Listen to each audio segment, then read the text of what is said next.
Terima kasih sudah mau nonton video ini, tapi jangan lupa teman-teman klik tombol subscribe karena subscribe itu gratis. Dengan subscribe kamu dukung channel ini terus untuk upload video setiap hari. Terima kasih.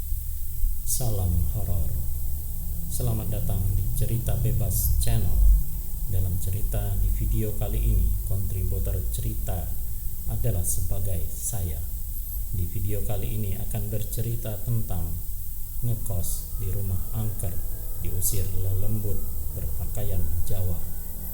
Video horor kali ini menceritakan pengalaman seorang teman waktu dulu ngekos di rumah angker di daerah Pakal Baru, Yogyakarta. Namanya Wawan. Oke, langsung saja. Waktu kejadian sekitar tahun 1999,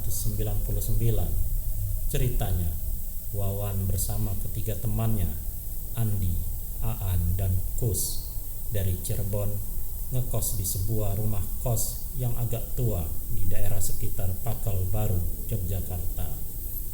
Wawan kuliah di UNY, sedangkan ketiga temannya kuliah di tempat yang berbeda. Rumah kos yang ditempati mereka berempat bukan berbentuk petak-petak kamar, melainkan berbentuk rumah biasa yang pemiliknya tinggal di luar kota. Hanya ada satu orang penjaga rumah yang rutin membersihkan dan merawat rumah tersebut. Namun si penjaga tidak tinggal di rumah tersebut.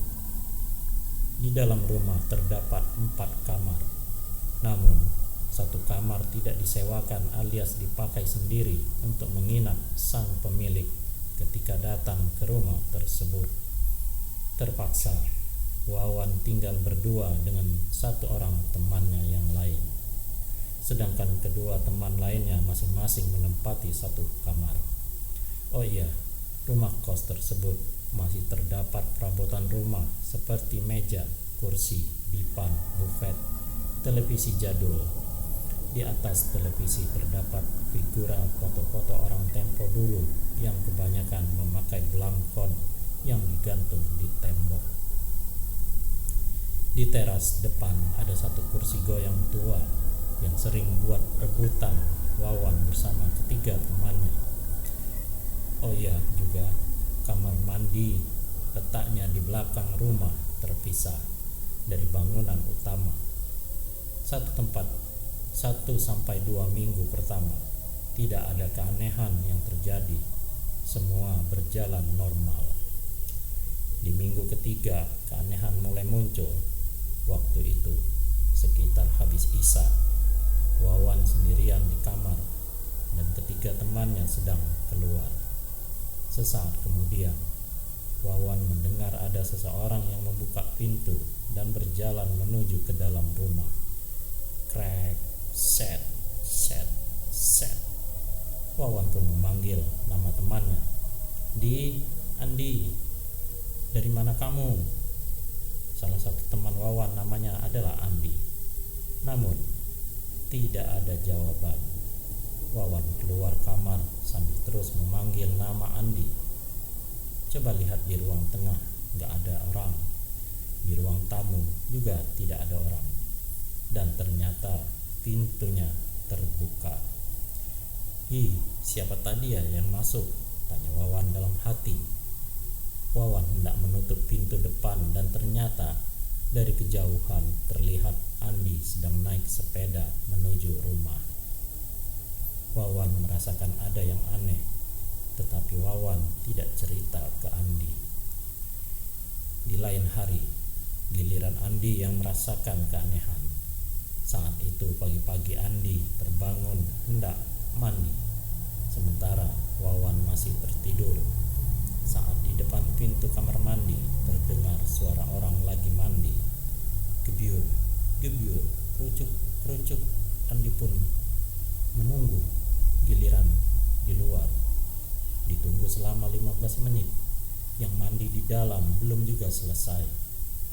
Karena penasaran, Andi mengecek kamar kedua temannya. Ternyata mereka masih pada tidur. Saat Andi kembali ke kamar mandi, sudah tidak terdengar suara orang mandi. Dan ketika Andi mendorong pintu kamar mandi, ternyata nggak ada orang, dan lantai kamar mandi beserta temboknya masih kering. Andi mengurungkan niatnya untuk mandi dan lari kembali masuk kamar. 2 minggu berlalu. Wawan beserta ketiga temannya masih tinggal di rumah kos tersebut. Mereka semua sudah pernah mengalami kejadian-kejadian horor di rumah tersebut. Namun, mereka tidak saling cerita pengalaman serem masing-masing. Dan entah siapa yang mulai, setiap malam mereka berempat gak ada yang berani tidur di dalam kamar, melainkan pada tidur di ruang tengah di depan televisi. Rumah kos tersebut juga menjadi tempat persinggahan teman-teman Wawan dari Cirebon. Di waktu malam suasana ruang tengah kos jadi ramai. Selain 4 penghuni kos, ada 4 orang lain yang ikutan main hingga malam hari di rumah kos tersebut. Namanya mahasiswa, perantauan, bujangan pula. Kalau ngumpul pasti jadi rame. Ada yang gitaran, ada yang main kartu, ada yang main catur, dan lain-lain, sembari ngopi-ngopi dan ngudut alias merokok. Jam 1 malam, keempat teman Wawan berpamitan pulang. Tinggallah Wawan beserta ketiga teman kos di rumah tersebut.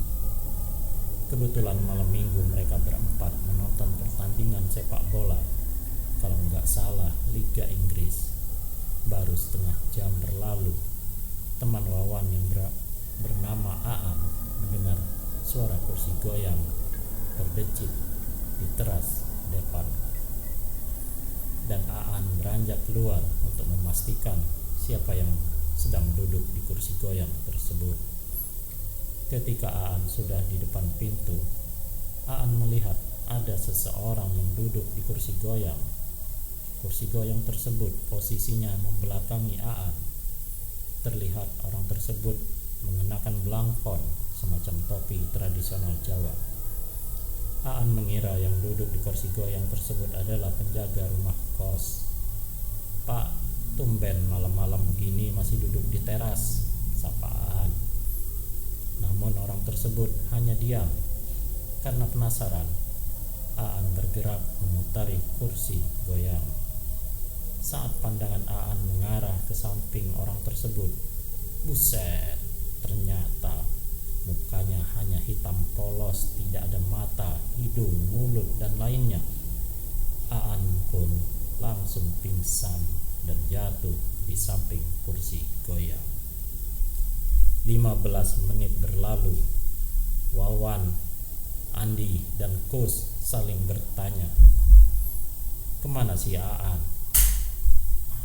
Sudah 1/4 jam, kok belum masuk rumah?"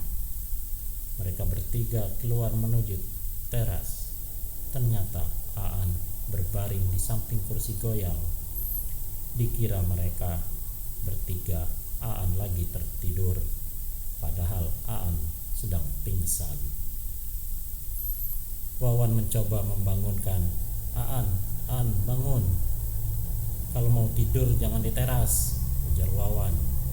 Karena Aan tak kunjung bangun, mereka bertiga mengangkat Aan masuk ke dalam rumah dan menaruh Aan di tikar depan televisi. Baru beberapa saat Aan dibaringkan, Aan pun tersadar dan duduk. Wajahnya terlihat pucat dan ketakutan. "Kamu kenapa, Aan?" tanya Wawan. "Tadi saya melihat ada orang berwajah hitam dan pakai blangkon duduk di teras. Dan entah mengapa tahu-tahu saya sudah ada di sini," jawab Aan. Wawan beserta 2 teman yang lain saling pandang keheranan. "Ya udah Aan, kamu tidur saja dulu. Mungkin kamu kecapean," ujar Wawan. Aan pun tidur, sementara Wawan, Andi, dan Kus melanjutkan bermain kartu remi. Yang kalah dihukum dicoreng mukanya pakai jelaga wajan. Saking asiknya bermain kartu, sudah memasuki jam Tak terasa waktu sudah memasuki jam 4 pagi. Karena ngantuk, Andi dan Kus segera tertidur di samping Aan. Tinggal Wawan sendirian menikmati sebatang rokok. Lagi enak-enaknya menghisap rokok, tiba-tiba salah satu foto yang terdapat di tembok seperti bergerak-gerak. Wawan melihat foto tersebut. Foto orang Jawa zaman dulu pakai belangkon. Lama-lama, orang di dalam foto tersebut berubah menjadi asap dan terus turun tepat di depan Wawan. Menurut Wawan, orang berbelangkon itu berbicara dengan bahasa Jawa halus yang intinya menyuruh Wawan dan teman-temannya segera pergi dari rumah tersebut. Wawan duduk bersila terpaku, tak bisa menggerakkan badannya, dan wajah orang berbelangkon tersebut lama-lama berubah jadi seram. Wawan sudah ketakutan bukan main, ingin rasanya memejamkan mata namun tidak bisa. Samar-samar terdengar suara azan subuh, dan seketika lelembut berpakaian Jawa tersebut lenyap. Wawan segera membangunkan ketiga temannya, dan mereka langsung berkemas-kemas dan segera pergi dari rumah tersebut. Demikianlah kisah horor ngekos di rumah angker diusir lelembut berpakaian Jawa di video